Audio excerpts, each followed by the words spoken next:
दस पुत तेरा हैड डाउन कास तो चंगा भला हसदा सी मोहन कास तो आ जेड़े दरवाजे विच बोर्ड चक्की खड़े आ मैं चंगी तरह जानदा आ कौन कास तो कुछ इत्थे चांदी चमकाउणा चाहुंदे ने कुछ तैनूं फड़ थल्ले लाउणा चाहुंदे ने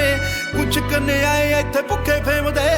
नाम लैके तेरा अगे आउणा चाहुंदे ने मुसीबत तां मर्दां ते पैंदी रहिंदी ऐ दबी ना तू दुनिया स्वाद लैंदी ऐ नाले जेड़े रस्ते ते तू तुरिया इत्थे बदनामी हाई रेट मिलूगी नित कंट्रोवर्सी करेट मिलूगी धर्मां दे नाम ते डिबेट मिलूगी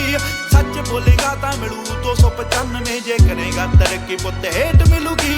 नित कंट्रोवर्सी करेट मिलूगी धर्मां दे नाम ते डिबेट मिलूगी सच बोलेगा तां मिलू 295 जे करेगा तरक्की